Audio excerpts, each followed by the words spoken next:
Good morning, good morning, good morning, North Central Florida, and thank you all for waking up with us this Wednesday, August 15th. I am Duke Carter in for Corey Levitt. Maybe Mike Gismondi will give a little note too. You know the story. I don't sing, but I'm Mike Gismondi in for Mike Potter. Good morning, everybody. Sorry, I'm not going to sing for you. It's okay, we'll take it, but temperatures are looking a little bit warm out there. Yeah, the temperatures are comfortable, I'll tell you that. Temperature's all right now. Going to be a pleasant start to the day before noon, but once that sun starts to heat up, it's going to be another warm one here in North Central Florida. But let's not focus on that yet. Very cool off a few spots, but we'll have the 4 forecast coming up in just a few minutes. And we'll be singing a different tune. That's right. All right, thanks, Mike. And now a check of our traffic. We're getting an update from Bob Howard. Good morning, Bob. Good morning, Duke. A total of 127 precincts reported last night's results, representing Marion County's nearly 220,000 registered voters. In political news around the state, Senator Marco Rubio may not be Mitt Romney's VP pick, but the legislator will soon have another important job. Rubio will introduce the former Massachusetts governor at the Republican National Convention later on this month. And that's when Romney is expected to formally accept the Republican presidential nomination. He named Wisconsin Congressman Paul Ryan his running mate on Saturday. Rubio says he fully supports the Romney-Ryan ticket. And happening around the state, a Miami police officer has shot and killed a man during an undercover operation involving transactions at pawn shops. Police say they pulled over a man and woman near one pawn shop. And when officers escorted the man to the police cruiser to run his ID, he jumped in the car and tried to speed away. And that's when officers opened fire on the man, killing him. The woman was taken into custody. Police in Broward County have released a new surveillance video to help catch a couple of cigarette thieves. In this video, you can see them hitting up a store in South Florida. Authorities say they've been stealing from stores all over South Florida, at least 8 burglaries in 6 different cities. In this video from the Heights on August 5th, it shows the 2 men grabbing cigarette packs from a convenience store in Oakland Park. Police say they threw a cinder block through the store window to get in and got away in an SUV. There were some tense moments in the Tampa Bay area yesterday. A construction worker became trapped in a Clearwater storm drain. Rescuers worked to free the 57-year-old man with the help of a harness. Officials say muddy soil made it difficult to simply pull him out. The worker was taken to an area hospital but appeared alert and awake. The Occupational Safety Health Administration is investigating the incident. And here's a look at what's coming up in the second half of our WCJB's Morning Edition. The body coughs when there's something stuck in our throats, but what about when your child has a cough that is uncontrollable and just won't stop? And the name calling continues on both sides in the presidential campaigns, so we're going to take a look at that story when we come back. Full Source, TV 20 News Morning Edition in high definition. Sustainable agriculture starts with honeybees. Joining us now live in the studio to discuss the 4th annual National Honeybee Day is this year's honeybee queen, Alyssa Fine.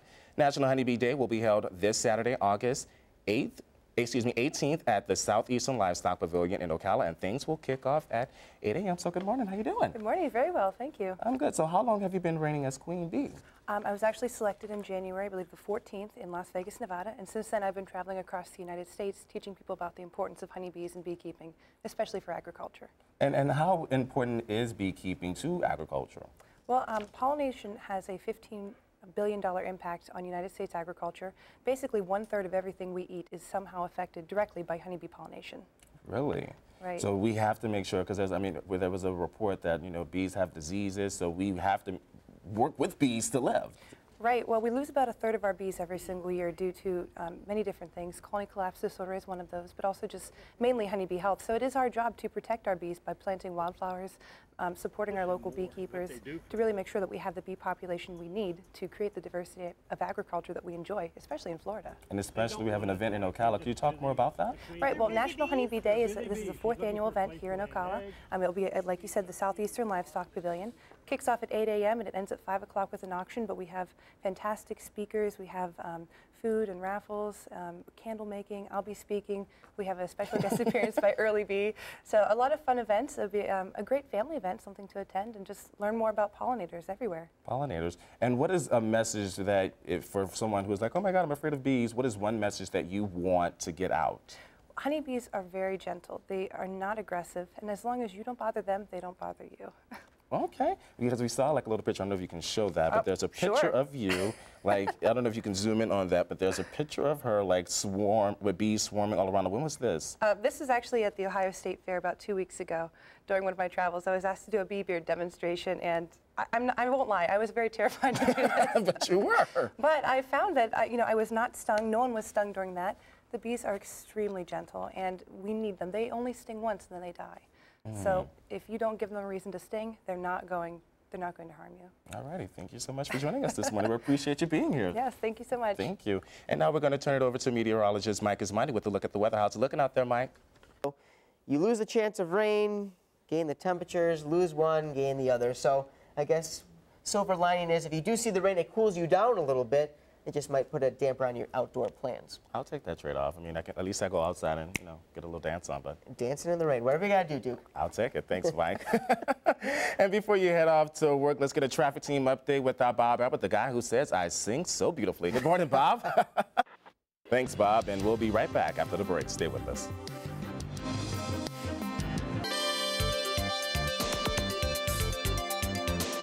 Welcome back. Well, there's been a lot of news out there lately about the possible outbreak of whooping cough, which is a highly contagious respiratory tract infection. Although it's not at an epidemic level in most states, it's something to be concerned about, especially if it infects little kids. Holly Furfer explains why in your health report. Mohammed and Charlene Mansoure are proud parents of their new baby girl, Jamila.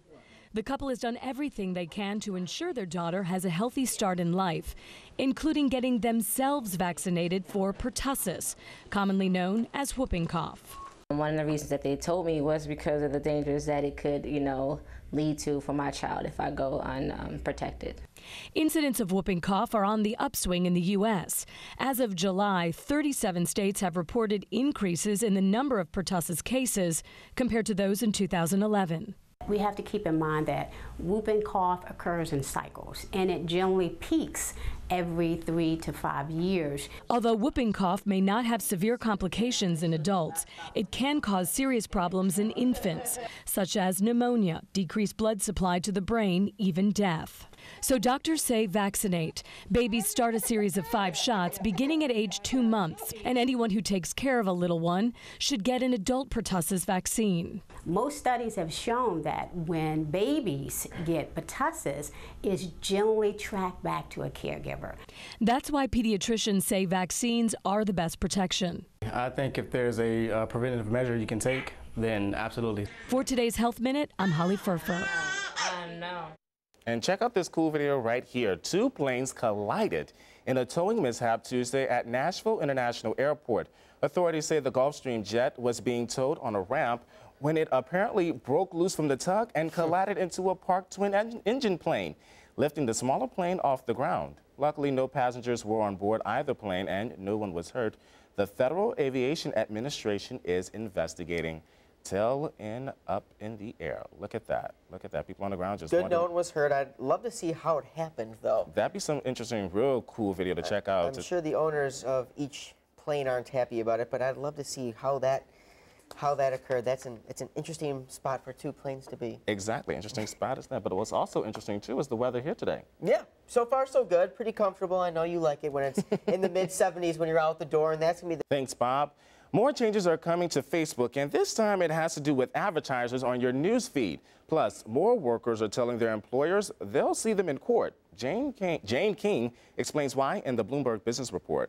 Good morning. It may seem like more people you know are involved in workplace lawsuits. Suits by U.S. workers contesting wages and hours, including demands for overtime pay, have reached a 20-year high. That's according to the Administrative Office of the U.S. Courts. Now, lawyers say high unemployment levels and a large number of layoffs are behind the trend as workers contest firings or make sure they collect as much as they can.